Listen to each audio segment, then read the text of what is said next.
Hello and welcome back to English Like Locals, the channel where we teach you the English that British people actually speak. I'm Jess. And I'm Marcus. Now today's episode is about something very special, a British ritual, a little dance we do when we bump into someone we haven't seen for ages. We make plans. Beautiful plans, enthusiastic plans, coffee, dinner, drinks, a proper catch-up. And here's the thing. None of it is real. Not one word of it. And, this is the important bit, both people know. It's not lying exactly, it's more like politeness theatre. So today, you'll hear a conversation between two old friends who bump into each other on the street. Listen out for three things. 1. Enthusiastic rising intonation. 2. Estuary glottal stops, where the T in the middle of words disappears. And 3. Sentences that just sort of trail off. Because if you never finish the sentence, you never made the promise. Exactly. Right, shall we? So, a Tuesday afternoon, a busy street in East London. Jess is rushing back from lunch. I'm mid-delivery. And then, disaster. We see each other. Oh my God. Marcus? Marcus! Jess! No way. Look at you. How long's it been? Don't even say it. It's got to be, 2 years? Least that. Kylie's wedding, weren't it? Oh my days, Kylie's wedding. That was mental. You still over in Peckham? Yeah, still Peckham. Still the same flat, still the same damp problem. You still doing the deliveries? Yeah. Van's outside actually, so I can't really. But yeah, no, all good. Busy. You know how it is. God, tell me about it.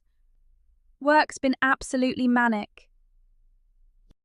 Okay, let's pause it there. Notice nobody has actually said anything yet. Busy, manic. You know how it is. That's not information. That's the warm-up. The word manic is doing something very sneaky there, by the way. It sounds like small talk, but it's actually me laying the groundwork for the next 5 minutes.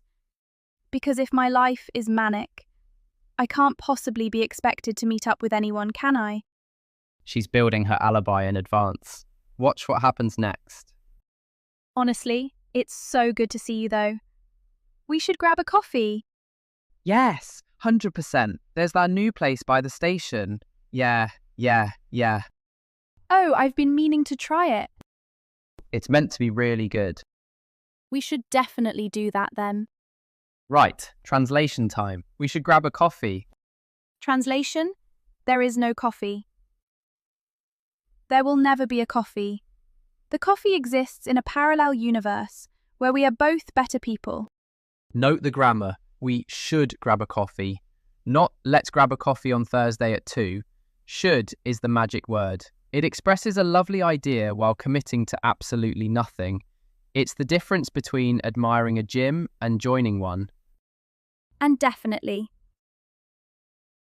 In British English, definitely is what you add when you definitely won't.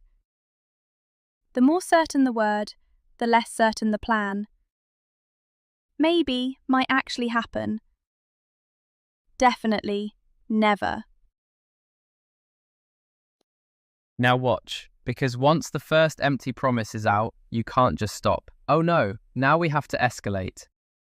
Actually, you know what? We should get the whole lot of us together, like the old days. Yes, oh my God, yes. I was literally saying this to Dev the other week. Is Dev good? I haven't seen Dev in.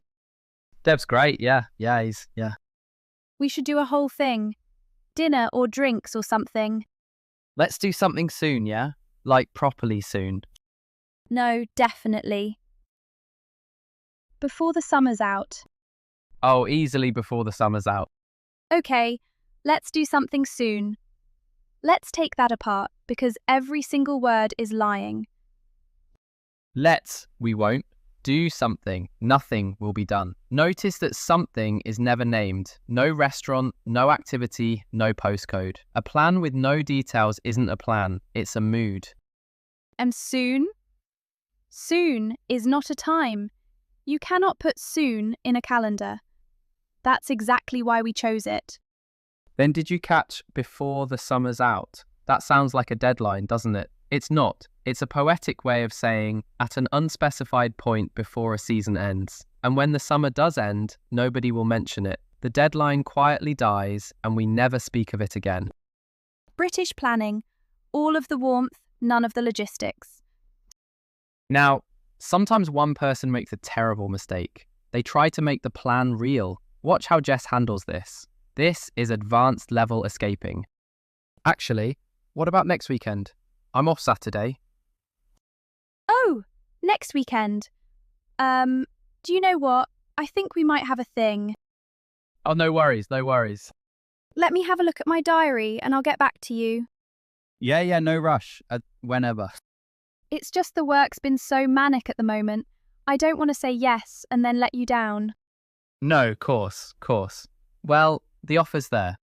Right, let's decode all that, because that exchange was a masterclass. I think we might have a thing.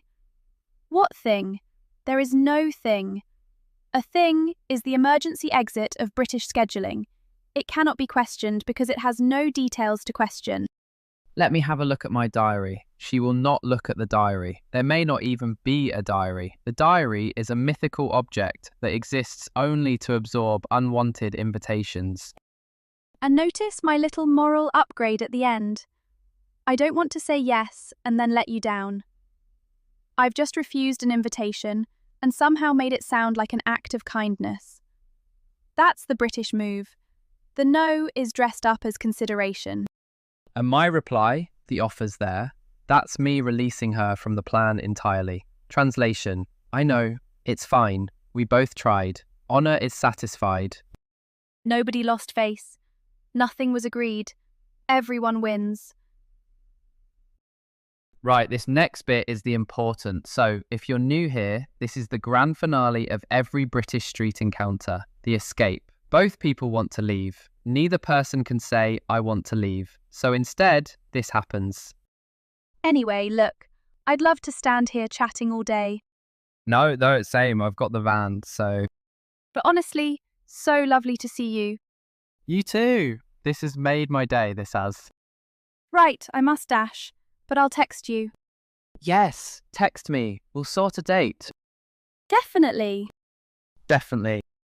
Two people just agreed out loud to a date that doesn't exist with a text that won't be sent, and both of them walked away happy. That is British. Now let's slow that down, because there were 3 classics in there.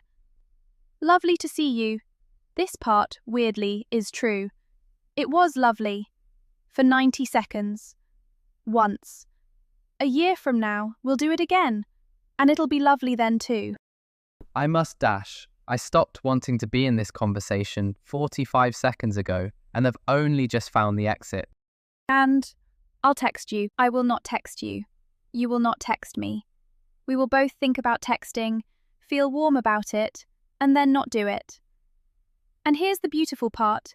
Neither of us will be offended, because the promise was never the point. Quick epilogue. 14 months pass. Same street, same van. Oh my God. Marcus! Jess, no way. How long's it been? We said we'd grab that coffee, didn't we? We should definitely do that. Definitely. And the cycle continues. Like the seasons, like the tide. Okay. Here's the cultural bit, and if you take one thing from this episode, make it this. We should definitely meet up is not a plan. It's a goodbye. If you're from a culture where a spoken invitation is a real invitation, and honestly, that's most cultures, this can feel dishonest, like people are pretending to want to see you. But flip it round. What's actually being said is, I like you. If time were infinite and life weren't manic, I would genuinely enjoy that coffee. Here, have some warmth to walk away with. It's a compliment, wearing a plan as a disguise. The insincerity is only in the logistics. The affection is real. So how do you know when a British person actually wants to meet up? Simple. Details. A real plan has a day, a time, and a place. Coffee Saturday, 11, that place by the station. That's real. We should grab a coffee sometime. That's a hug in sentence form. No date, no plan. That's the rule. If you found this useful, the study pack for this episode has the full script, the phrase decoder, and a brilliant exercise where you sort real plans from empty promises. Link in the description. And we'll see you in the next one, which, unlike the coffee, is definitely happening. Tuesdays and Thursdays, mate. We never miss. Lovely to see you. I'll text you. No, you won't. Bye.